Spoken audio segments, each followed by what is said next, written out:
Well, the numbers are in for this year's biannual homeless count in Metro Vancouver, and it comes from a new report by the Homelessness Association of BC. The count that took place in mid-March of this year found that at least 5,232 individuals in this region are homeless. That is up 9% compared to 2 years ago in 2023. And for more on this, we're joined by Lucy Malone. She is a member of One City Vancouver and a Vancouver City Councillor. Good morning to you. Good morning. Thanks for having me. Thank you for being here. What goes through your mind when you think about these latest numbers, up 9% in 2 years? The human cost of the homelessness crisis, it's devastating that we're not reducing numbers of homelessness, and it's just unacceptable. And Vancouverites told me during the by-election campaign that this was one of the key issues for them. They don't like to see people suffering on our streets. They want leaders to do something about it. And when you break this down, these are Metro Vancouver numbers. When you break this down, how is Vancouver doing? Vancouver's doing pretty badly, unfortunately.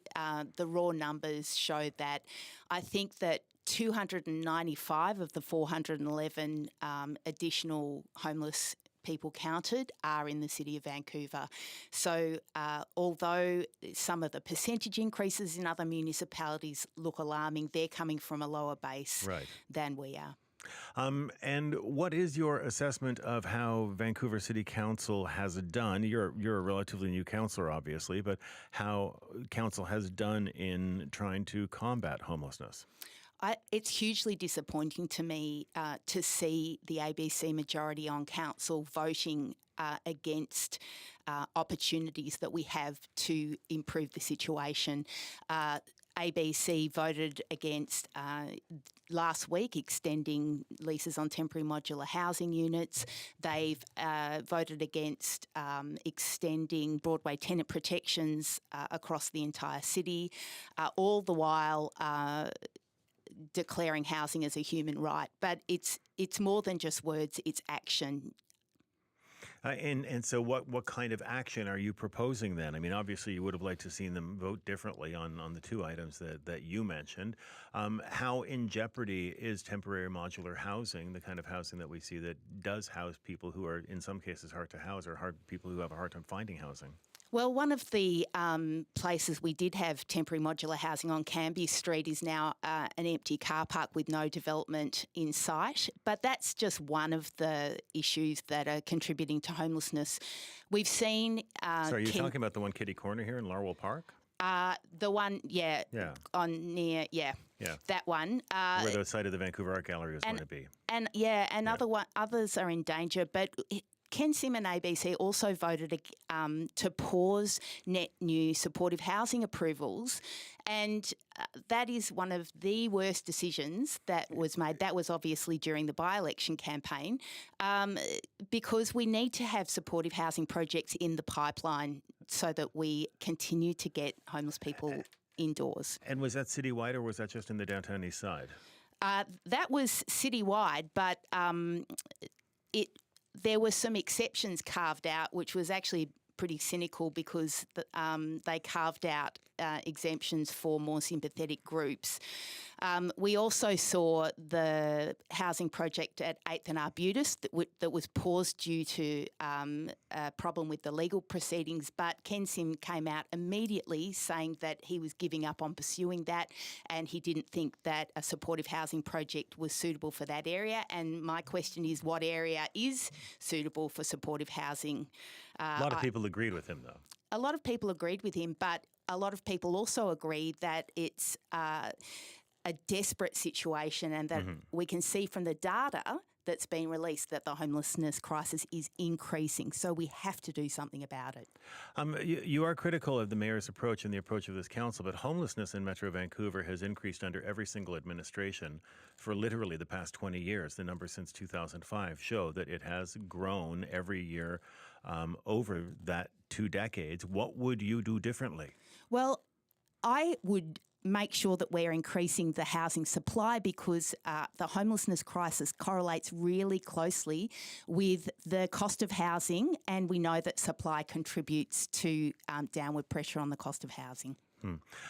We're always told that this is not a problem that belongs to one jurisdiction. You know, this is the province, the federal government, and the city working together. We're most often told as well that the federal government needs to get back into housing. What do you see as the federal government's role here? Well, of course, the federal government needs to supply more investment to improve the supply of affordable housing. We know that. We want to see more co-ops, more social housing, and the federal government's got a big role, and I really hope that we see some improvements on that as soon as possible. The provincial government has funds available for supportive housing projects that directly get homeless people indoors. We have to make sure that we're presenting them with sites that are available to develop supportive housing and support it as much as we can. And we need to do things like agree to extend tenant protections and agree to have a renter office in the city of Vancouver so that we can prevent more people from tipping into homelessness. You know, when people don't have the supports that they need, like our increasing population of seniors, it's very difficult for them to navigate the processes to find housing. At the bottom of the tier, of course, you have people who can't find any place to live, who are camping out in doorways overnight or finding, a place under a tree in a park. And we have seen Mayor Sims' initiatives like what he calls, what the VPD call trespass prevention. How do those strategies affect people who are homeless?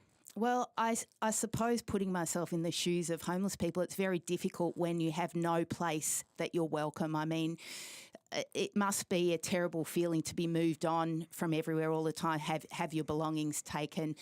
We've seen a facility to where homeless people can store their belongings recently shut down.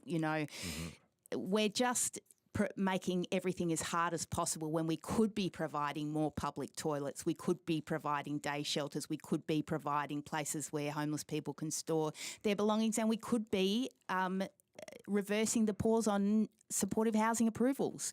And we're not doing that. We should be doing that. Do you worry about what's going to happen when we get closer to the World Cup next year?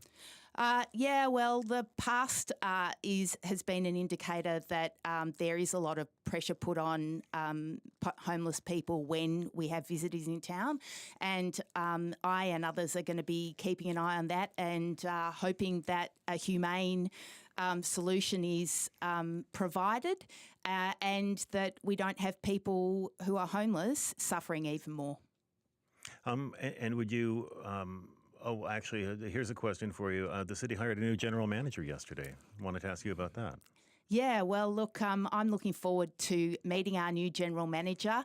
I have some questions about how quick the process was. It feels like maybe it was just a week ago that we found out that we were losing Paul Mockery, and he was a very highly respected and knowledgeable and competent city manager. So I guess the biggest problem for our new manager is going to be the views people have about him being hired by Ken Sim and what that means.